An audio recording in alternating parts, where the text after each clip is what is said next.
वचन पढाइ र सुनाइमा हामीलाई विशेष गरी आशिष दिनुभएको होस्। यो वचनको पृष्ठभूमिलाई हामीले हेर्ने भने हामीलाई थाहा छ दाउदको घटना, जुन घटना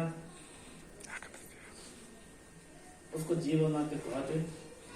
वो एक दिन जब कोसीमा जाँदाखेरि बच्चेमा नौकरी गरेको उसले देख्छ र त्यहाँबाट उसको मनमा पाप प्रवेश हुँदछ। अनि पाप प्रवेश भइसकेपछि आफ्नो हृदयको चाहना, आफ्नो हृदयको, आफ्नो शरीरको इच्छा पूरा गर्नको लागि उसले आफ्नो सम्पूर्ण शक्तिको दुरुपयोग गरेर बच्चेवालाई आफ्नो दरबारमा लिन पठाउँछ र बच्चेको श्रीमानलाई चाहिँ एकदमै घमासान युद्ध भइराखेको ठाउँमा मर्नको लागि, युद्ध जित्नको लागि भन्दा पनि त्यहाँ मर्नको लागि आफ्नो सेनापतिलाई त्यहाँ पठाएर उसले अर्काको श्रीमतीलाई आफ्नो जबरजस्ती आफ्नो बनाएर त्यो पाप गरेको थियो।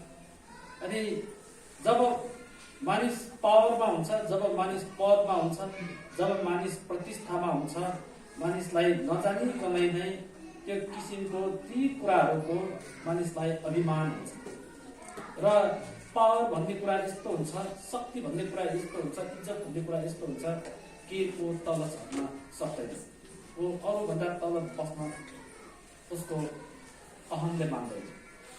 अनि त्यही अहमतामा, त्यही घमण्डमा, त्यही उसको शक्तिमा उसले बच्चेको श्रीमानलाई मर्नको लागि युद्ध भूमिमा पठाउँछ र वर्षपछि अवैध रूपमा, अवैधानिक रूपमा आफ्नो शक्तिको दुरुपयोग गरेर उसले त्यो कुराहरू गर्छ। उसले आफूले गरेको पापको कुरालाई उसले पापै मानेको हुँदैन। तर एक दिन नतान अगमवक्ता आएर एउटा उखानबाट फलनाको यस्तो यस्तो पाठ थियो अनि फलनलाई यसरी खायो, अनि त्यस्तो मान्छेलाई के गर्नुपर्छ भनेर सोद्धाखेरि दाउदले त्यस्तोलाई त मार्नुपर्छ अथवा सजाय दिनुपर्छ। हजुर तपाईँ त्यो व्यक्ति तपाईँ नै हुनुहुन्छ भने त्यहाँ सामना गरिसकेपछि नतान अगमवक्ताले त्यो गल्ती देखाइदिइसकेपछि अनि त्यसपछि पश्चाताप गरेको छ। पश्चाताप गरेका 5-6वटा त्यो भजनहरूमध्ये यो एउटा भजन। त्यसकारणले पृष्ठभूमिमा यो छ कि जबसम्म उसले पापको पश्चाताप गरेको हुँदैन तबसम्म ऊ सुखमा र मनको शान्तिमा प्रवेश गर्न नसकेको र हरेक समय उसलाई आफ्नो विवेकले दोषी ठहराएको कुराहरू छ। त्यसकारणले गर्दाखेरि उसको आफ्नै व्यक्तिगत अनुभवबाट उनले यो एउटा गीत रचेको छ, यो भजन एउटा रचेको छ। त्यहाँ लेखिएको छ दाउदको मस्किन भन्ने भजन। अब यो मस्किन भन्ने चाहिँ एउटा गीतको एउटा यस्तो विधा हो जुन गीतको विधा अन्तर्गत चाहिँ यो भजन चाहिँ मानिसहरू बुद्धिमान हुनको लागि पढ्नु पर्ने भजन गीत। कति गीतहरू हुन्छ नि होइन, रोमान्टिक गीतहरू हुन्छ, लोकगीत हुन्छ, विधाको गीत हुन्छ, कुनै गीतहरू भजन हुन्छ, कुनै गीत फिल्मको गीत हुन्छ, त्यसमा पनि संयोगान्त गीत, वियोगान्त गीत अनि किसिम किसिमको गीतहरू हुन्छन्। त्यो भने जस्तै नै यो गीत चाहिँ, यो भजन चाहिँ बुद्धि प्राप्त गर्नको लागि जो कोही तपाईँ हामी बुद्धिको खोजीमा छौँ भने, जो कोही तपाईँ हामी बुद्धिको तृष्णा राखिराखेका छौँ भने, अनि यो भजन चाहिँ बुद्धि दिनको लागि बनाइयो, ज्ञान दिनको लागि, ताकि यो भजन पढ्ने मानिस बुद्धिमान होस्। त्यसकारण यो दाउदको मस्किन भनेको छ।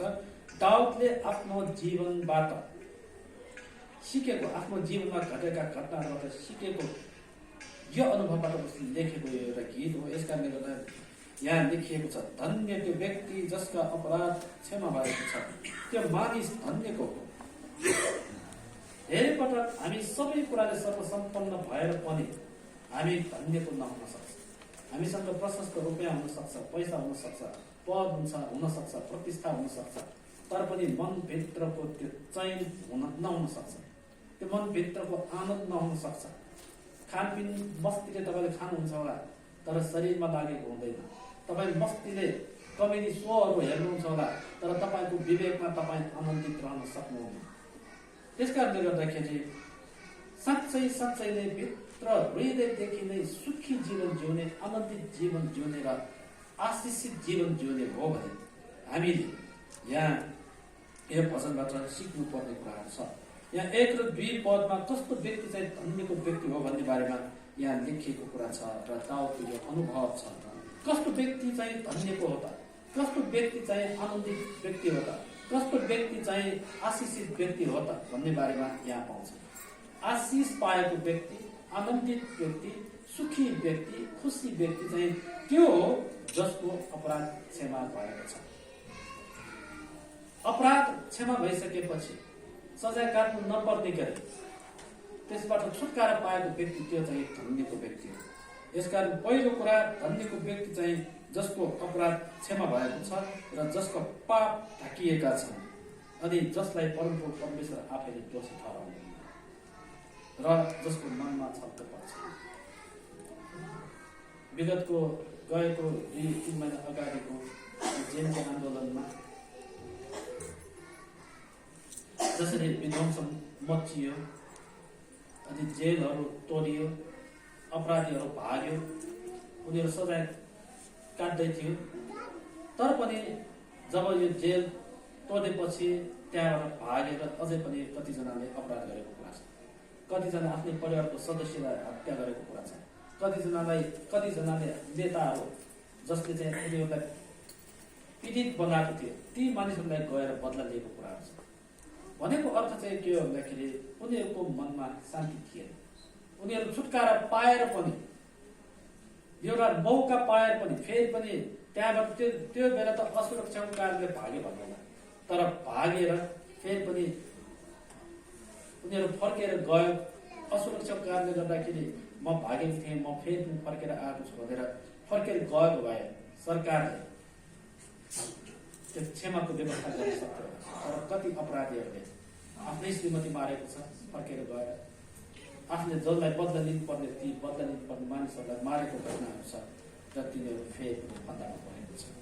धेरै पटक अपराध भन्ने कुरा, पाप भन्ने कुरा जबसम्म हाम्रो जीवनमा रहन्छ त्यो मानिस कहिले पनि सुखी रहन सक्दैन, त्यो मानिस कहिले पनि आनन्दित भएर बाँच्न सक्दैन। अनि दाउदले जसरी आफ्नो अपराध स्वीकार गरेर उसले पश्चाताप गरेको कुरा छ, पश्चाताप गरिसकेपछिको उसको आनन्दको अनुभवबाट यहाँ अन्तिम 11 पदमा यदि परमप्रभु परमेश्वरको दृष्टिमा सही छौ भने परमेश्वरमा आनन्दित हो। अनि आनन्दित हुनको लागि के गर्नुपर्छ? पश्चाताप गर्नुपर्ने कुराहरू छ। यसकारण यहाँ पहिलो 1 र 2 पदमा यहाँ हेर्ने भने पश्चाताप गर्ने मानिस चाहिँ आनन्दित रहन सक्छ, पश्चाताप गर्ने मानिस चाहिँ आशिषित रहन सक्छ, पश्चाताप गर्ने मानिस चाहिँ के हुन सक्छ?